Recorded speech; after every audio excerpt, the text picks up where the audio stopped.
প্রথমেই আমরা বলবো যে জন্মের পরেই বাচ্চার স্বাভাবিক প্রবণতা থাকে, সে ঘন ঘন একটুখানি সর্দি কাশি লাগবে, একটু এদিক ওদিক হলেই তার ঠান্ডা লাগবে, একটু ঘর ঘর করবে, বুকের ভেতর কফ জমবে, হ্যাঁ হাঁচি বা জ্বর টর আসবে। তো এইগুলোতে আমরা বাবা মায়েরা কিন্তু একটু বেশি উতলা হয়ে পড়ছি ইদানিং।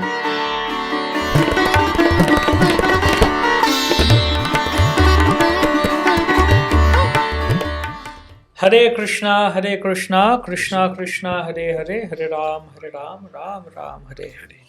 হরে কৃষ্ণ। সকলকে স্বাগতম জানাচ্ছি আমরা আমাদের আয়ুর্বেদিক বিভিন্ন বিষয় নিয়ে আলোচনা চর্চায় পরতত্ত্ব এর পক্ষ থেকে। আমরা এর আগে বিভিন্ন বিষয় চর্চা করেছিলাম, আপনারা শুনেছিলেন।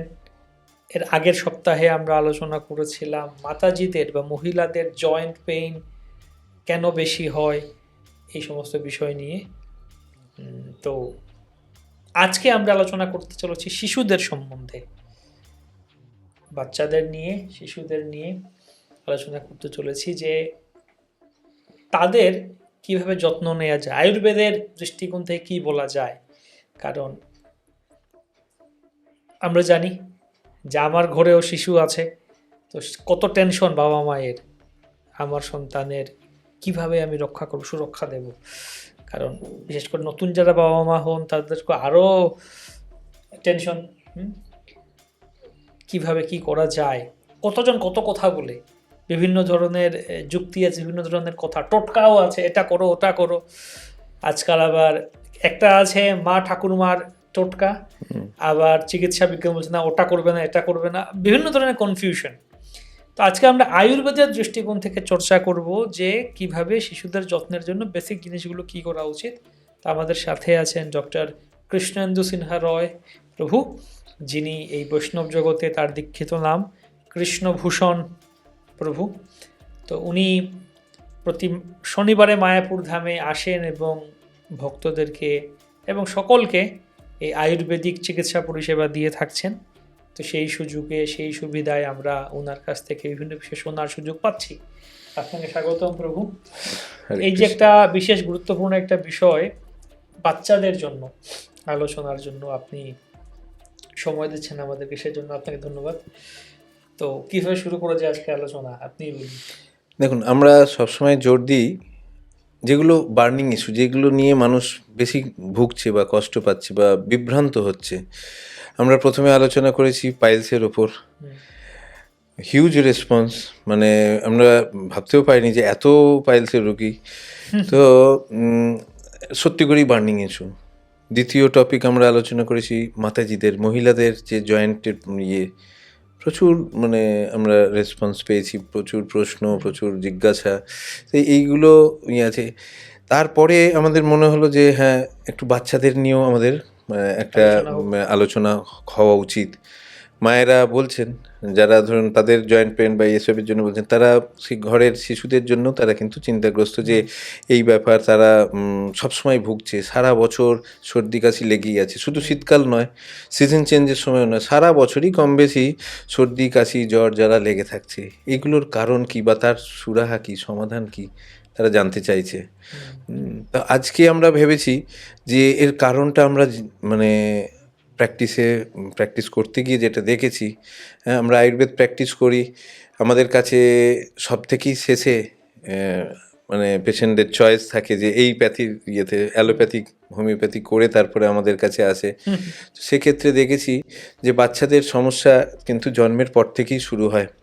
বিশেষ করে একদম 3 বছর বয়স, 2.5-3 বছরই এখন আমরা স্কুলে পাঠিয়ে দিচ্ছি। যখনই বিভিন্ন রকম বাচ্চার সঙ্গে বাচ্চা মেলামেশা করছে বা তাদের সঙ্গে স্কুলে ক্লাসে একসঙ্গে পড়াশোনা করছে, তখন দেখা যাচ্ছে বিভিন্ন ইনফেকশনের দ্বারা তারা আক্রান্ত হচ্ছে এবং এই সর্দি কাশি ছোঁয়াচে দিয়ে তাদের মধ্যে বেশি স্প্রেড করছে। বয়স্ক এবং বাচ্চাদের ইমিউনিটিটা কম থাকে, হ্যাঁ, ইমিউনো সাপ্রেসিভ একটা তাদের মধ্যে সিমটমগুলো দেখা যায়। সেক্ষেত্রে বাচ্চাদের ক্ষেত্রে কিন্তু এই যত্নটা একদম জন্মের পর থেকেই নেওয়া উচিত। প্রথমেই আমরা বলবো যে জন্মের পরেই বাচ্চার স্বাভাবিক প্রবণতা থাকে সে ঘন ঘন একটুখানি সর্দি কাশি লাগবে, একটু এদিক ওদিক হলেই তার ঠান্ডা লাগবে, একটু ঘর করবে, বুকের ভেতর কফ জমবে, হ্যাঁ হাঁচি বা জ্বর টর আসবে। তো এইগুলোতে আমরা বাবা মায়েরা কিন্তু একটু বেশি উতলা হয়ে পড়ছি ইদানিং। হ্যাঁ, আমরা দেখছি আমাদের কাছে যখন কোনো বাচ্চা আসছে, সে অলরেডি ধরুন 2, 2.5, 3 বছরের বাচ্চা, দেখা যাচ্ছে জন্মের 2, 4, 5 মাস পর থেকেই সে বিভিন্ন রকম অ্যান্টিবায়োটিক বলুন, অ্যান্টি অ্যালার্জিক বলুন বা স্টেরয়েড এবং যে পাফ স্প্রে যেগুলো আমরা মানে দেখছি যে প্রচুর পরিমাণে তারা ইউজ করে তারপরে আসছে। কি সমস্যা নিয়ে আসছে? যে ঘন ঘন সর্দি কাশি প্রায় লেগেই রয়েছে, প্রতি মাসে 2 বার 3 বার করে ডাক্তারের কাছে যাওয়া। এমন বাচ্চাও পাচ্ছি যারা নার্সিংহোমে 1 বার 2 বার করে প্রতি মাসে ভর্তি হতে হচ্ছে তাদেরকে নেবুলাইজ করার জন্য, শ্বাসকষ্ট হচ্ছে ইয়েতে। তো আমরা এটা সিমটমের কথা বললাম, এরকম সিমটম নিয়ে বহু মানে বাবা মায়েরা চিন্তিত বাচ্চাদের ইয়ে নিয়ে। স্কুলে যাচ্ছে বিশেষ করে যে সমস্ত বাচ্চারা 3, 4, 5 বছর বয়স বা তার থেকেও বড়, 7, 8 বছর 10 বছরও যাদের বয়স, দেখা যাচ্ছে যে ঘন ঘন তাদের ইয়ে আছে, স্কুলে কামাই হয়েই যাচ্ছে, প্রতি মাসে 2 বার 3 বার করে কামাই হচ্ছে, হসপিটাল ডাক্তার চেম্বার এইসব করতে হচ্ছে। তো সেক্ষেত্রে আমরা যে জিনিসটার উপর বেশি জোর দেবো, রোগ প্রতিরোধ ক্ষমতার উপর। তার মানে যে বাচ্চার ঘন ঘন এই হাঁচি সর্দি কাশি জ্বর জ্বালা লেগেই রয়েছে, তার রোগ প্রতিরোধ ক্ষমতাটা কম, সেটাকে ডেভেলপ করতে হবে। অ্যান্টিবায়োটিক, অ্যান্টি অ্যালার্জিক বা স্টেরয়েড কিন্তু সাময়িক, যতক্ষণ ওই 5 দিনের কোনো কোর্স করলাম, 7 দিনের কোনো কোর্স করলাম, সাময়িক জিনিসটাকে ঠেকা দিচ্ছে বা জিনিসটাকে সাপ্রেস করে দিচ্ছে, চেপে দিচ্ছে। কিন্তু এটাতে যত বেশি পরিমাণে আমরা অ্যান্টিবায়োটিক বা অ্যান্টি অ্যালার্জিক খাবো, দেখা যাবে যে খাওয়াবো বাচ্চাদের, তত দেখা যাবে তার ইমিউন সিস্টেমটা, তার রোগ প্রতিরোধ ক্ষমতাটা তত দুর্বল হয়ে পড়ছে। তার ফলে বাচ্চা সেই সময়ের জন্য হয়তো তার জ্বর জ্বালা বা সর্দি কাশিটা কমে গেল, মানে বুকে ঘর আওয়াজ শোনা যাচ্ছে না, শুকিয়ে গেল অ্যান্টিবায়োটিক ইয়েতে, কিন্তু তারপরে আবার 7-10 দিন 15 দিন পরে বাচ্চা কিন্তু আবার আক্রান্ত হচ্ছে। কেন হচ্ছে?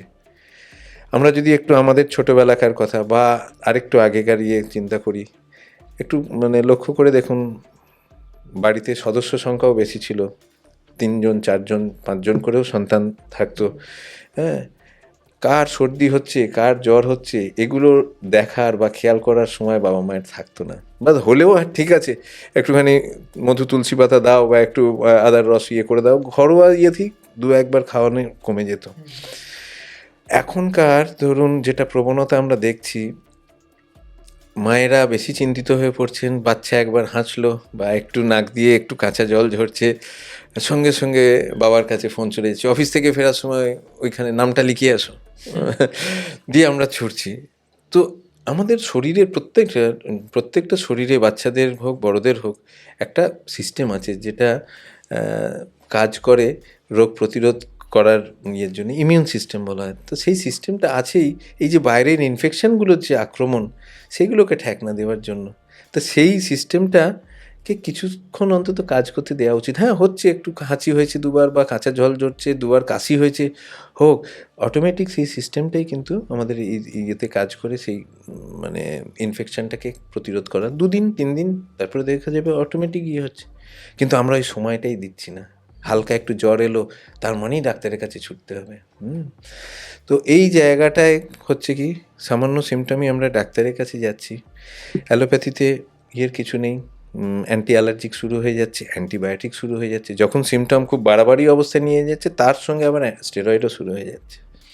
এবং হালকা একটু কাশি, শুকনো কাশি বাচ্চার ইয়ে হয়েছে, কত ভালো ইয়ে আছে, বাসক আছে, আদার রস দিয়ে কত রকম প্রিপারেশন আমরা আগের ভিডিওগুলোতেও আলোচনা করেছি, স্বচ্ছন্দে দেওয়া যায়, দিয়ে 2, 3, 4, 5টা দিন দেখা যায় এবং বাচ্চার আস্তে আস্তে সেই সিমটমগুলো কমবে। কিন্তু আমাদের ধৈর্য কমে গেছে, সেই জায়গায় যাচ্ছি এবং একটা 5 বছর 6 বছরের বাচ্চা দেখা যাচ্ছে জন্মের 6-7 মাস বা 2-3 মাস পর থেকেই সে এই ওষুধগুলোতে অভ্যস্ত হওয়ার ফলে তার ইমিউনোসাপ্রেসিভ একটা কন্ডিশনে আমাদের কাছে তখন আসছে।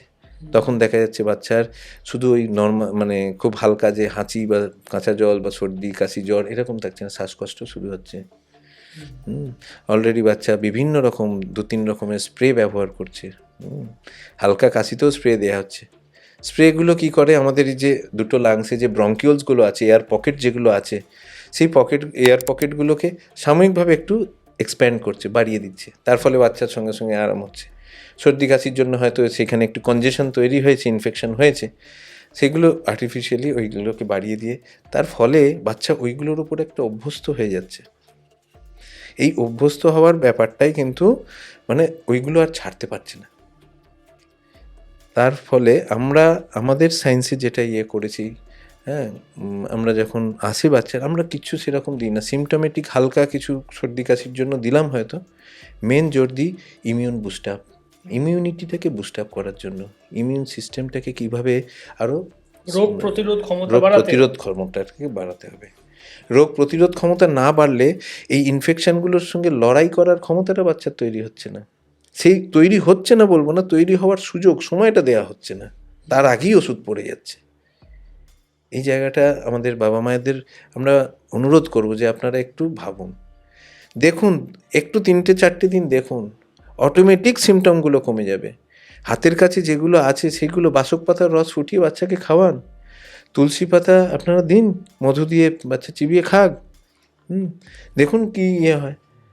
হ্যাঁ, তো আর কাঁচা হলুদ আমরা বলবো, মানে বড়রা চিবিয়ে খাচ্ছে, ওদের হয়তো স্বাদ ভালো লাগবে না, একটু রস করে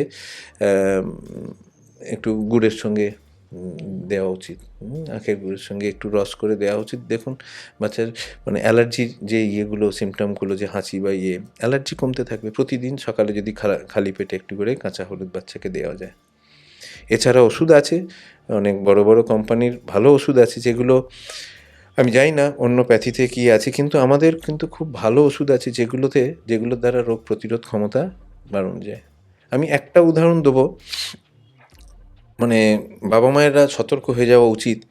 আমি কিছুদিন আগেই 2.5 বছরের একটি শিশু কন্যা, তারা আসে আমার কাছে। তারা হুগলি জেলাতেই তাদের বাস, কিন্তু কর্মসূত্রে বাবা থাকে আমেদাবাদে। হ্যাঁ, তো বাবা মা বাচ্চা আমেদাবাদেই থাকে। তারা এসেছে দেখানোর জন্যই যে বাচ্চাকে প্রতি মাসে 1-2 বার করে নার্সিংহোমে ভর্তি করতে হচ্ছে, এত শ্বাসকষ্ট হচ্ছে।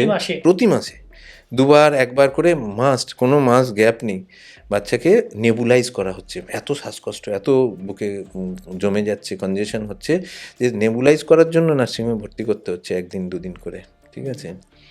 তো বাচ্চাটা আসার পর আমি দেখলাম অন্য কোনো অসুবিধা নেই, তার নাড়ির গতি মোটামুটি স্বাভাবিক, কিন্তু তার হিস্ট্রি নিয়ে দেখা গেল 2.5 বছর বয়স, সে 2.5 মাস 3 মাস থেকেই শুরু করে দিয়েছে। এবং তার প্রেসক্রিপশান ফাইল যখন খোলা হলো, একই প্রেসক্রিপশানে 2 রকমের অ্যান্টিবায়োটিক, 1 রকমের স্টেরয়েড, ঘুরিয়ে ফিরিয়ে চলেই যাচ্ছে।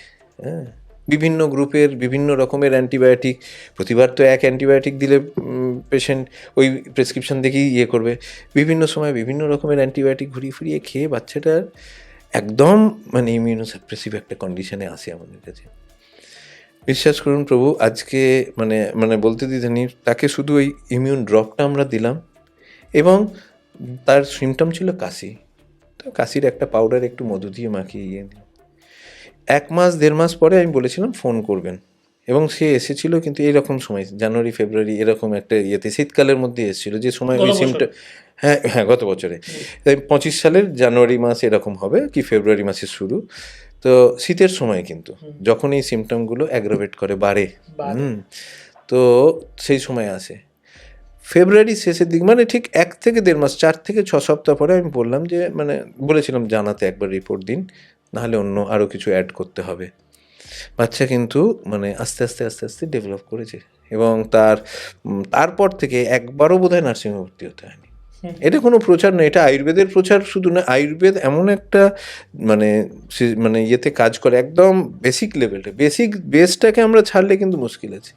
আজকে এই সিমটমগুলোর যদি আমরা বাইরে থেকে তার সিমটমেটিক ট্রিটমেন্ট করি, সেটা সাময়িক চিকিৎসা হবে। আর এই বাচ্চার ইমিউনিটি যদি তৈরি না হয়, যত বড় হবে, 10 বছর 12 বছর 15 বছর, তার ওষুধ বাড়তে থাকবে, ওষুধ কোনোদিনই ছাড়তে পারবে না, ওই পাফ নিতেই থাকবে সারা জীবন। তো এই জায়গাটায় আমরা করব, যে বাবা মায়েদের অনুরোধ করব যে আপনারা দয়া করে একটু ধৈর্য ধরুন, একটু বাচ্চাটাকে ওই ওই সময়টা ধৈর্য ধরে তাকে ঘরোয়া কিছু চিকিৎসার কথা ভাবনা চিন্তা করুন, বা আয়ুর্বেদিক কোনো ড্রপ বা আয়ুর্বেদিক কোনো সিরাপ বা বাসক পাতা দিয়ে আপনারা কাত তৈরি করে বাসক পাতা ফুটিয়ে একটু মধু দিয়ে বাচ্চাকে দেওয়ার চেষ্টা করুন। বাচ্চা ওইগুলো দেখবেন ন্যাচারালি সে ভেতর থেকে ইয়েটা ঠিক হয়ে যাবে, যে ইনফেকশনগুলো বা সর্দি কাশির যে সিমটমগুলো কমে যাবে। এটা আচ্ছা, তার মানে বাচ্চাদের যেটা আপনি বললেন, এই যে ইমিউন ড্রপের কথা বললেন, সেটা কি কোথায় পাওয়া যেতে পারে? অনলাইনে এখন অ্যাভেলেবেল অনেক রকম কোম্পানি, স্পেসিফিক কোনো কোম্পানির নাম বললে অন্য কোম্পানির ইয়ে হতে পারে, কিন্তু ইমিউন ড্রপ এখন প্রায় প্রত্যেক আপনি কোম্পানি। কয়েকটা কোম্পানি বলে দিন। হ্যাঁ, আপনারা চরকের ইউজ করতে পারেন, জেআরকে বলে একটা, জেআরকে সিদ্ধা একটা কোম্পানি আছে, তাদের ইমডিস বলে, এটা নাম ছিল আগে এসআইভিএ ড্রপ। ঠিক আছে, আমরা আপনাদেরকে স্ক্রিনে দিয়ে দেব কয়েকটা কোম্পানির কয়েকটা ছবি আপনাদের দিয়ে দেব, আপনারা সেটা দেখে নেবেন। হ্যাঁ, আপনারা এটা অনলাইনেও পেতে পারেন, আমাদের চেম্বারগুলোতে সব জায়গাতেই পাওয়া যায়, মায়াপুরেও মানে ইয়েতে অ্যাভেলেবেল। হ্যাঁ, কিন্তু এইগুলো দিয়ে একটা বাচ্চার যখনই, আপনার বাচ্চারও বোধ হয় কদিন আগেই বলছিলেন একটু সর্দি কাশির বা ইয়ের সমস্যা, আমি বললাম যে দেখুন এখন কিচ্ছু করতে হবে না, 1-1.5 বছরের বাচ্চা, তাকে 2 বছরের পর থেকে ওই ইমিউন ড্রপটা শুরু করুন। 2 বছরের পর, 2 বছর 2.5 বছর থেকে শুরু করুন। এবং সেটা নিয়মটা কি? ডেইলি প্রতিদিন একটু, মানে এটা সারা বছর, এইটা তো কোনো সিমটোমেটিক, আমরা কোন জায়গাটায় কাজ করছি, একদম তার একটা সিস্টেমকে তৈরি করা হচ্ছে, যেটা বাচ্চাদের ক্ষেত্রে কম থাকে। হ্যাঁ, ইমিউনোগ্লোবিউলিন ই বলে একটা ইয়ে আছে, যেটা ব্লাডের ওই রক্ত পরীক্ষা করলে দেখা যাবে এই ধরনের সিমটম নিয়ে আসা প্রতিটা বাচ্চা তার খুব হাই থাকবে, এবং এইটা হাই থাকা, আইজিই হাই থাকা মানেই হচ্ছে তার অ্যালার্জি সিমটম থাকবে। একটুও ঘাবড়াবেন না, কারণ এটা অটোমেটিক ডেভেলপ করে যাবে যদি আপনারা এক গাদা অ্যান্টি অ্যালার্জিক খাইয়ে না দেন। মন্টেলুকাস, প্রতিটা বাচ্চার প্রেসক্রিপশন তারা যখন আমাদের কাছে আসছে, নাম বলে দিচ্ছি কারণ এটা ছাড়া আর অন্য কোনো ইয়ে নেই, মন্টেলুকাস সিরাপ বা সাসপেনশন, তার সঙ্গে স্প্রে। হ্যাঁ, তো এটা কী ধরনের সলিউশন আমি জানি না, কিন্তু এটা জাস্ট ওই জিনিসটাকে চেপে রাখার একটা কৌশল। কিন্তু এতে যত বাচ্চার বয়স বাড়বে তত কিন্তু তার রোগ প্রতিরোধ ক্ষমতা কমতে থাকবে, সিমটম বাড়তে থাকবে, ওষুধের ওপর নির্ভরতা বাড়তে থাকবে। তাহলে বাচ্চাদের, মানে আমরা সংক্ষেপে যেটা জিস্ট বলতে পারি, জিস্ট হচ্ছে এই ইমিউন ড্রপটা যেটা আমরা স্ক্রিনে দেখাচ্ছি, সেটা আপনারা যাদের 2 বছরের বেশি রুটিনলি বাবা মায়েদের আমরা বলছি যে আপনারা এই ধরনের কারণ বাচ্চাদের একটা এটা কম থাকেই, দুর্বল থাকে, কোনো সাইড এফেক্ট নেই, এবং এইগুলো এমন নয়, অনেকেই জিজ্ঞেস করেন কোর্স, বাচ্চার যতদিন না 2 বছর আর 3 বছর বয়স থেকে যদি কোনো বাচ্চা শুরু করে, সিমটম আপনারা বুঝে যাবেন, আপনারা চাইলে 1-2 বছর পরে বন্ধও করে দিতে পারেন, যদি খাইয়েও যান। একটা বাচ্চার 10 বছর বয়স পর্যন্ত যদি এগুলো খায়, তার শরীরে অন্য কোনো অ্যাডভার্স এফেক্ট, সাইড এফেক্ট কিছু আসবে না, বরং বাচ্চা দেখবেন আর 5টা বাচ্চা থেকে মানে ঘন সারা বছরে কোনো সর্দি কাশির ওষুধ অ্যান্টিবায়োটিক খাওয়াতেই হবে না, জোর দিয়ে আপনি বলছি খাওয়াতেই হবে না। দিনে কবার? 2 বার। দিনে 2 বার। আমরা প্রথম 1 বছর বা 2 বছর, হ্যাঁ, খালি পেটে খেতে হবে, সকালবেলা খালি পেটে 10 ফোঁটা করে, আর রাত্রিরে ডিনারের আগে 10 ফোঁটা করে দিতে হবে। 10 ফোঁটা জাস্ট খাইয়ে দিতে হবে, কিছুতে ঢেলে নাকি? না, একটা চামচে 10 ফোঁটা নিলেন, 2-4 ফোঁটা মধু, কারণ ওটা একটু অয়েলি বেস, আর স্বাদটা বাচ্চার ভালো নাও লাগতে পারে। শীতকালে তো অনায়াসে মধু দিয়ে দিতে পারেন, 1 চামচ মধুর সঙ্গে ওটা 10 ফোঁটা মিশিয়ে দিলেন। গরমকালে বেশি মধুর ব্যবহার না করে, শরীর গরম হয়ে যেতে পারে, সেক্ষেত্রে গরমকালে 2-4 ফোঁটা মধু জাস্ট প্যালেটেবল করার জন্য, টেস্টটাকে ঠিক করার জন্য, না হলে শুধু ড্রপ খেলে কোনো অসুবিধা নেই। বড় বাচ্চা খেতে খেতে অভ্যাস হয়ে যাবে, 7-8 বছর বাচ্চা এমনিই খেয়ে নেবে। বড়রা যেমন চ্যবনপ্রাশ খায়, এটার মতো একটা একদম ডেইলি একটা রিচুয়াল।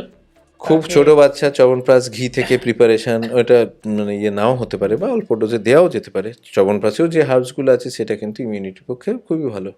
শুধু এই শীতকালটা আমরা ভাবি যে চ্যবনপ্রাশ মানে শীতকালে একটু খেতে হবে, সর্দি কাশিটাকে করে যায়, সারা বছর 1 বার করে খাওয়া, শীতকালে 2 বছর এই 2 বার করে খাওয়া।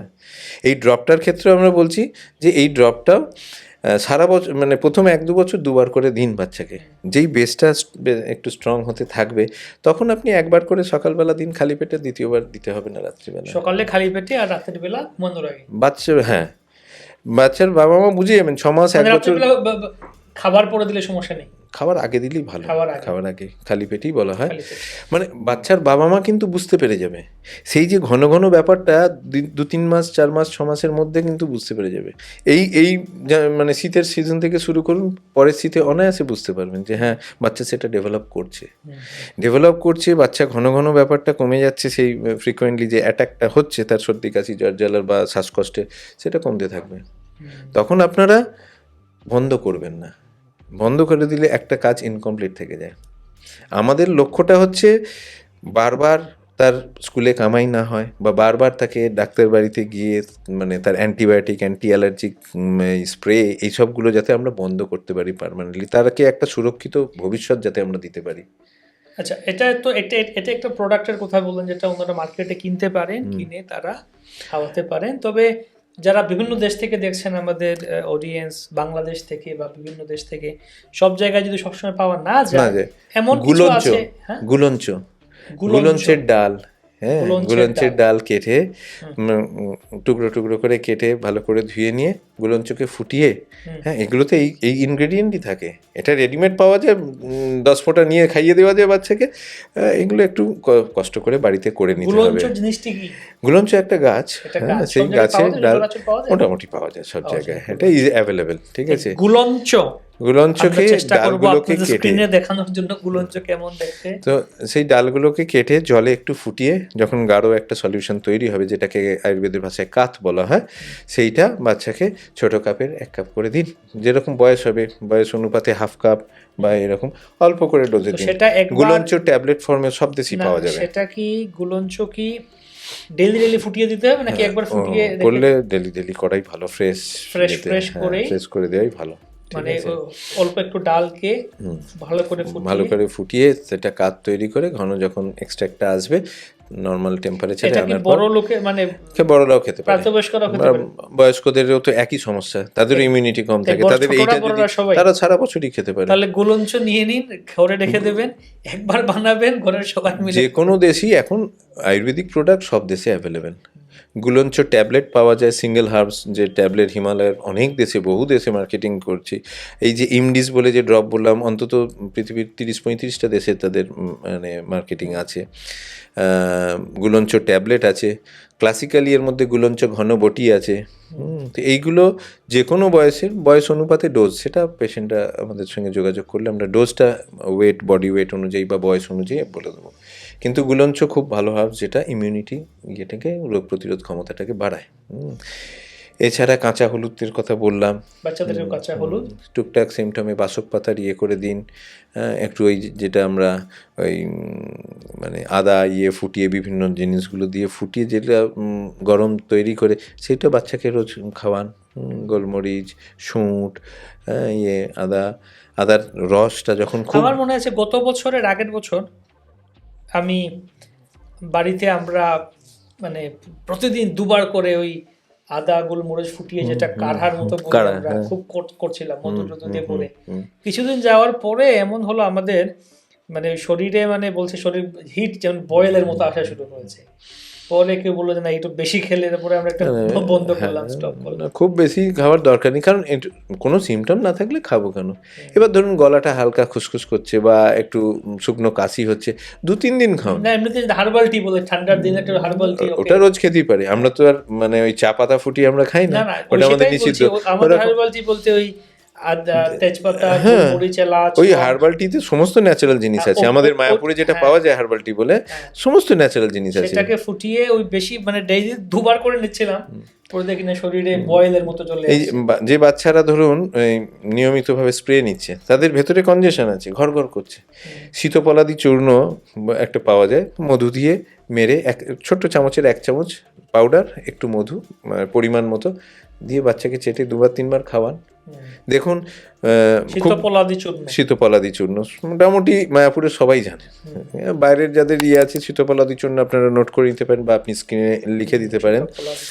শীতপলাদি চূর্ণ মধু দিয়ে 1বার 2বার বা 3বারও দেওয়া যেতে পারে, সিমটম অনুযায়ী কতটা মানে বাড়াবাড়ি অবস্থা বা ভেতরে কতটা জমে রয়েছে কফ।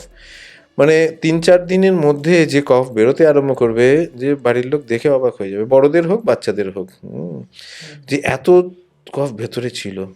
মধুর সঙ্গে মেরে দিলে এত সবাই সুন্দর বলবে, কাজ "আরে, করে। এ তো বেড়ে গেল মনে হয়। না, খাওয়ার পরে রোগ আবার 4-5 দিনের মধ্যে, 5-7 দিনের মধ্যে যে কোনো বয়সের পেশেন্ট তারা বুঝতে পারবে যে হ্যাঁ বুকটা আমার হালকা লাগছে, এত ইয়ে জমেছিল। তার মানে ভয় পাবেন না যে আরে আমি ঔষধ খেলাম শীতবলা স্প্রেটাকে অনায়াসে, যে স্প্রে ইউজ করছেন অনায়াসে অ্যাভয়েড করতে পারবেন।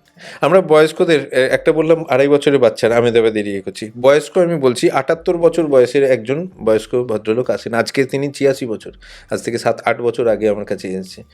তিনি এত ধূমপান করেছেন তার লাংস ফাংশন হচ্ছে না, ঠিক আছে। শ্বাসকষ্ট 3 রকম স্প্রে না 4 রকম স্প্রে তিনি সারাদিন ইউজ করতেন, এবং আলাদা আলাদা রকমের স্প্রে বিভিন্ন টাইমে, সকালে এটা, দুপুরে এটা, দুবার, রাত্রিরে শোয়ার আগে এটা, এরকমভাবে 3 রকম না 4 রকম স্প্রে ইউজ করছেন।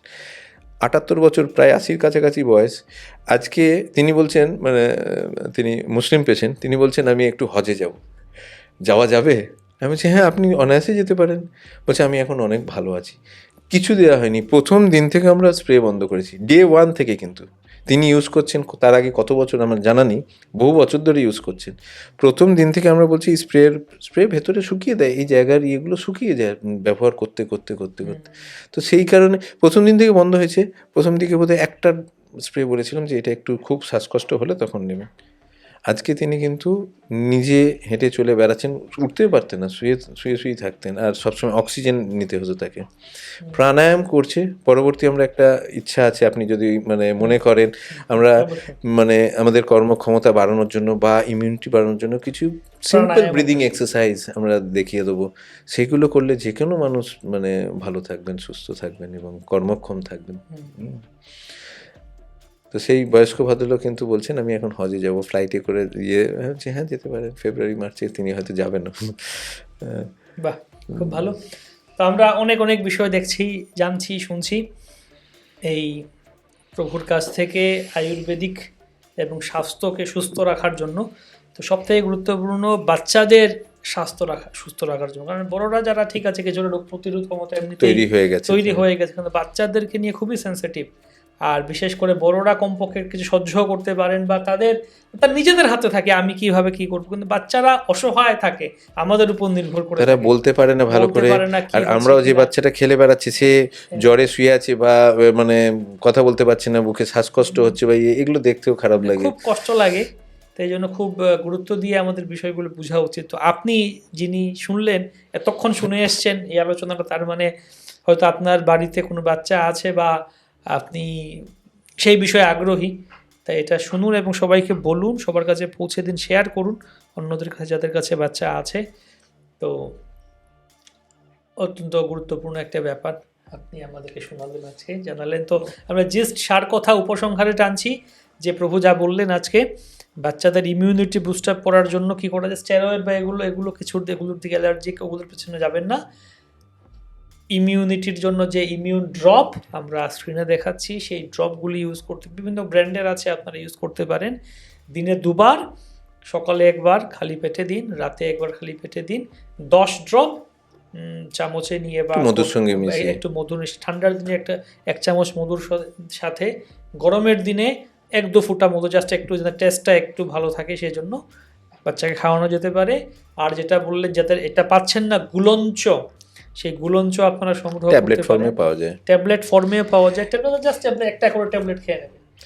এবার জিস্টে বলতে গেলে সব থেকে প্রথমে আপনি ওষুধের কথা বললেন, সেটা তো আমরা আলোচনার শেষের দিকে করলাম। প্রথমে হচ্ছে বাবা মায়ের একটু ধৈর্য ধরুন।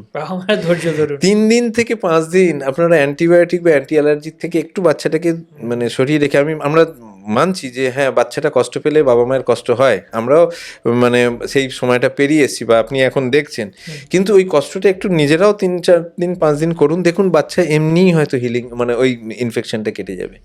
আর এই ন্যাচারাল জিনিসগুলো একটু দিন, খুব কাশছে, আদার রস করে একটু মধুর সঙ্গে দিন মাখিয়ে, 1 চামচ আদার রস একটু মধু দিয়ে। তো এই হচ্ছে আজকে আলোচনার মূল সার কথা। ধন্যবাদ আপনাদেরকে। আর কি বিষয় শুনতে চান আপনারা আমাদেরকে কমেন্টে জানান। আর কি বিষয় আপনাদের কি সমস্যা আছে, কি শুনতে চান, কি বিষয়ে আগ্রহ আছে, বিভিন্ন বিষয়ে আমরা আলোচনা করার চেষ্টা করব। ধন্যবাদ আপনাকে প্রভু। আর আরেকটা কথা, আপনারা অনেকে আমাকে ফোন করছেন বা আমাদের নাম্বারে আমাকে ফোন করে জিজ্ঞেস করছেন এটা ঠিক আছে, কিন্তু আপনার প্রভুর নাম্বারও দিয়ে দিচ্ছি স্ক্রিনে, ওনার নাম্বারে যোগাযোগ করতে পারেন। যদি আপনার অনলাইনে কনসালটেশন নিতে চান, হোয়াটসঅ্যাপ করতে পারেন ওনার নাম্বারে, যোগাযোগ করতে পারেন। ধন্যবাদ সকলকে। হরে কৃষ্ণ। হরে কৃষ্ণ। আপনাকেও ধন্যবাদ। হরে কৃষ্ণ।